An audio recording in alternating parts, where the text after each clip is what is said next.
Hello everyone and welcome to the short video. In this video I just want to discuss and go on about the changes in update 41. Many interesting changes.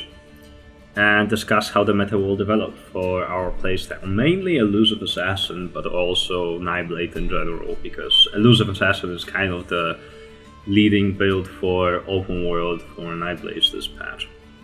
So yeah, the first thing that I want to talk about is the status effects changed. I think this will force us more into the dual wield playstyle. I wanted to avoid it on my build specifically, although it was a little bit stronger always. Now it's going to be a lot stronger. Yeah, and basically what I've already been trying to do is running a Shadow Fate Ninhunt Axe with Absorb Stam and Shock damage, and that's on live, but this is going to be way stronger on in the next patch. The status effects do more damage and give you more effects. It's just gonna be much stronger. So yeah, I believe we will be totally forced into the dual wield playstyle. And that's the first thing. The second thing is the interesting set named Tarnished Nightmare, which is a burst set. I'm very surprised that they would ever add a burst set, and I'm also very happily surprised. If this goes through, we're gonna have a lot of fun, because the set has quite a big tooltip, 4 pieces of critical chance, which is not too bad, considering we want to build for critical damage, and it's a instant hit burst akin to Profgar, and it's amazing. If the set launches, we're gonna have a lot of fun. This is definitely gonna be meta. Another important change is the change to Concealed Weapon. Concealed Weapon will not have Major Berserk any longer. Instead, it's just gonna have a 10% flat buff and 10% more damage to the skill itself after you leave Cloak or stop getting Expedition. And the Minor Expedition is gonna apply to both bars.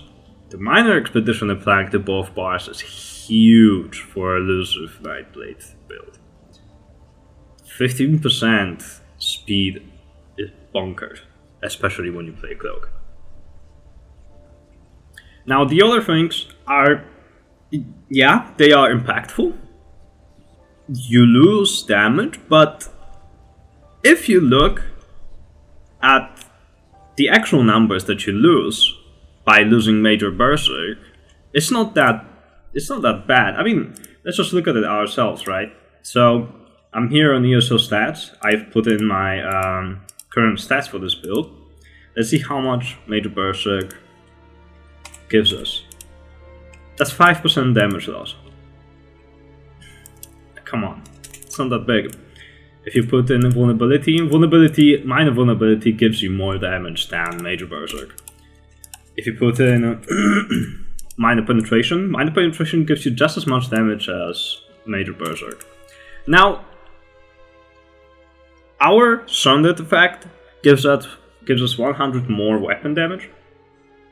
I wonder how big of a damage increase that is. That's gonna be 1.28. Okay, so in the bigger picture, we lose about 3 to 4% damage on all of our skills because we lose Major Berserk. But at the same time, you also gain Sundered, 100 weapon damage. Oh, and another great thing is that we gain 10% damage more on the green end cap. So that pretty much cancels itself out.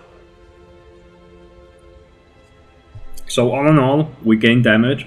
And I believe we are not very forced into surprise attack, especially when you play dual wield. You'll have an Absorb Stam enchant on front bar, giving you Sundered already. There's not much reason to play surprise attack still. Concealed for the Elusive Nightblade playstyle, I found it to be better because of the sustain aspect of it. And now it's just gonna do a lot more damage as a spammable than surprise attack, which I'm happy about. I think concealed weapon will not get off of our bars. Simple as. Now I want to talk about the most interesting change of them all. Leeching Strike and Siphoning attacks. They put a comment that they changed it because they want to make it more accessible to all the players. I don't know why they would put it there, it's just gonna get them hate. Other than that, it's a quite interesting rework that I fancy myself. Especially the Leeching Strikes morph. It's pretty much just fat sustain locked behind health.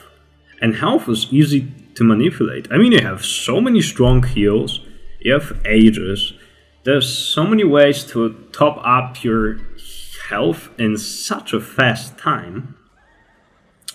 And then you have Leeching Strikes, which you can lower the cost of each time the heal activates. But not only with that, there's also many other ways to lower the cost of it. I believe it's going to be super broken when utilized to its full potential, because you can cast it 2 to 5 times back to back, and here you go, you're at full stamina and Magicka again. I'm also a big fan of the little bit buffed healing that applies through landing skills every 1 second. I believe this is gonna give me a lot of tankiness and open up my burst window a lot. I'm 90% sure that I'm gonna run it next patch. I just have to test it out and see where it fits in my bar. So yeah, to summarize the changes, I believe we are not dropping our concealed weapon. I believe we are gonna be forced into the dual wield playstyle. Tarnished Nightmare, super interesting set. It's gonna become meta if it comes out. And yeah, be hyped for my next build video, and see you on PTS.